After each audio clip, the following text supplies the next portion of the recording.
संपूर्ण महाराष्ट्रात पश्चिम महाराष्ट्रामध्ये पावसाचा जोर हा ओसरू लागला आहे। त्यामुळे धुवाधार पाऊस या ठिकाणी होत असलेल्या ठिकाणी पर्यटन स्थळ भरपूर धबधबे तसेच नदी डोंगरातून ओसरून लागले।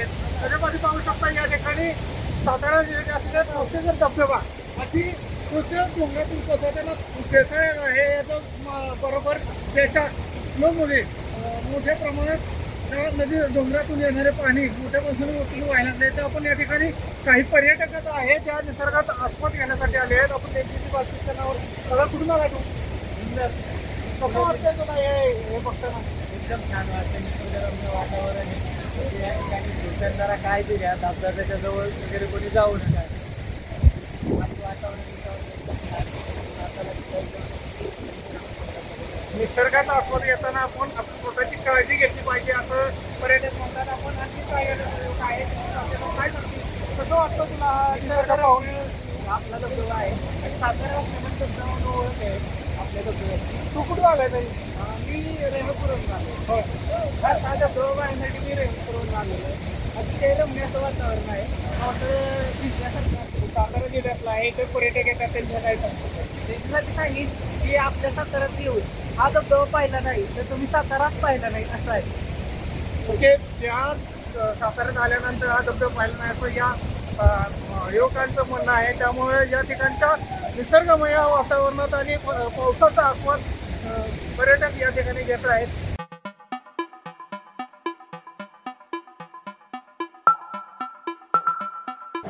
सन 1903-04च्या दरम्यान हा समित्या स्थापन झाल्या।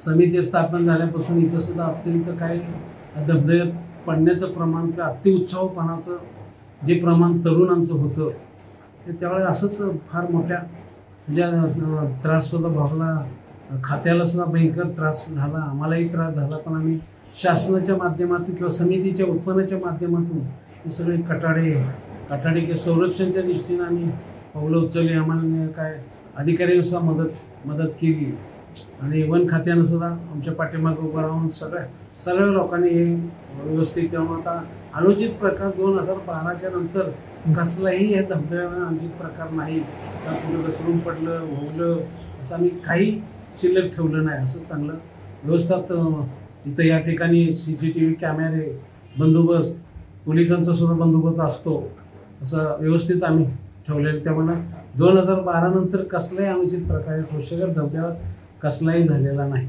इथून पुढे होणार नाही अशी सुद्धा आम्ही काळजी घेतलेली आहे। होणार नाही असं म्हणतात, पण जे आजचे उत्साही पर्यटक येतात त्या आता सेल्फी किंवा रील्स बनवायचं फॅड वाटले आहे, त्यांना कसा आवर घालणार?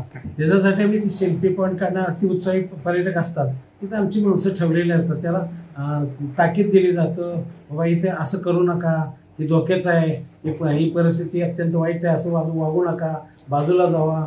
त्या ऐकतात काय निघून जातात, भांडणं करून निघून जातात, वादवाद होतात। आतापर्यंत ठोसेघर धबधब्यामध्ये अनेकांचे प्राण गमावलेले आहेत, त्याचे फ्लक आपण इथे लावले लावलेलं आहेच ना, झालेलं आहे। तो पूर्वी जे 2012 पूर्वीचं झालेलं आहे हे सगळे कागदावर लोकांना कळलं पाहिजे, लोकांना तेवढी तरी भीती निर्माण होईल, अचक बसल असा आम्ही प्रयत्न केला आहे। सध्या पावसाचं वातावरण आहे, सगळीकडे पावसाचा जोर वाढलेला आहे। त्यामुळं बऱ्याचशा ठिकाणी धबधबे आणि जे पर्यटकांचं जे आकर्षण आहे असे धरणं धबधबे असे बरेचसे सुरू झालेले आहे। पण बऱ्याच ठिकाणी काय होते, लोक अतिउत्साहात जातात, नवीन नवीन रील्स बनवणे, सेल्फी काढणे, याच्यामुळे अनावधानाने लोक आतमध्ये पाण्यामध्ये उतरतात आणि अचानक पाण्याचा फ्लो कधी वाढेल ह्या पावसामध्ये सांगू शकत नाही आपण। त्यामुळे दुर्घटना ह्या व्हायला लागलेल्या आहेत। भुशी डॅमची दुर्घटना असेल किंवा सातारा जिल्ह्यातली आपली केळवली धबधब्याची दुर्घटना आहे, याच्यामध्ये एक युवक गेलेला आहे। त्यामुळे मी सगळ्यांना, एक नागरिकांना, पर्यटकांना एक आवाहन करू इच्छितो की जे नियम ठरवून दिलेले आहेत वन व्यवस्थापन समितीने किंवा शासनाने किंवा पोलिसांनी, तर कृपया त्या कठड्याच्या पलीकडे जाऊ नये। जे ठराविक दिलेलं आहे अंतर, तुम्ही त्या ठराविक अंतरापर्यंतच जा, मजा करा, आनंद घ्या, पण अति उत्साहामध्ये कुठलंही असं काम करू नका की जेणेकरून तुमच्या जीवितास धोका निर्माण होईल। आणि बऱ्याच ठिकाणी जे काही मुलं दारू पिऊन धिंगाणा करणे, हुल्लडबाजी करणे, अशावरती आम्ही त्यांना कठोर कारवाई करणार आहे त्यांच्यावरती। त्यामुळे कुणीही धरण असो, धबधबा असो, अशा ठिकाणी दारू घेऊन येऊ नये. सगळ्यांना मी शेवटचं एक सांगू इच्छितो, पाणी से मस्ती पण जान नाही सस्ती. एकदा गेलेला जीव परत येणार नाही.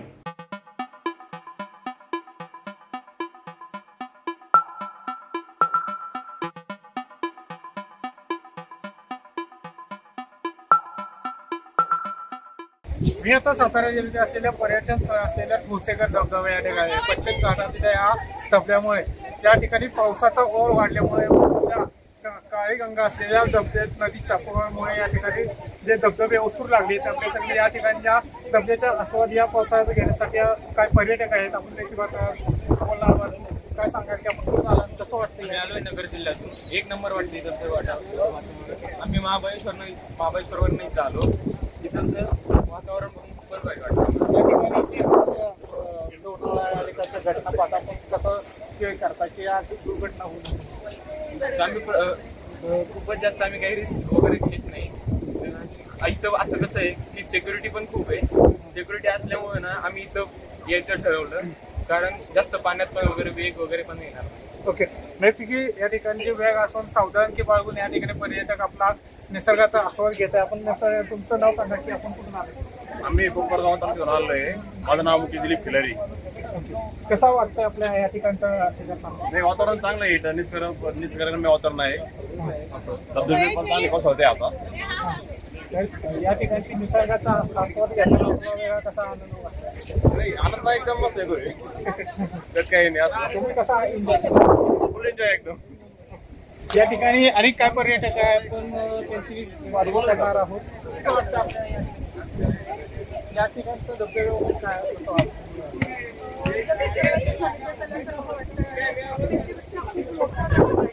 आम्ही नाव ऐकत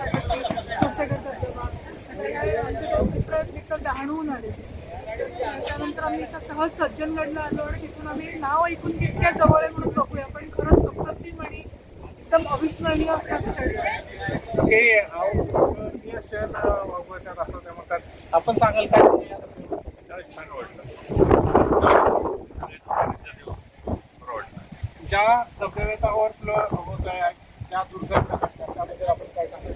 नाही, लोकांनी जरा स्वतःवर ताबा ठेवावा आणि स्वतःबरोबर इतरांचे नुकसान होऊन देऊ नये. विविधतांनी टाळावी. या ठिकाणी निसर्गावरती ताबा ठेवून ज्या निसर्गातील घटनांचा आस्वाद या निसर्गातील येणाऱ्या पावसाळ्याच्या मोहीमध्ये घेण्यात यावं असं पर्यटकांचं म्हणणं आहे. अधिक समन्वय टाइम्स साताऱ्याहून.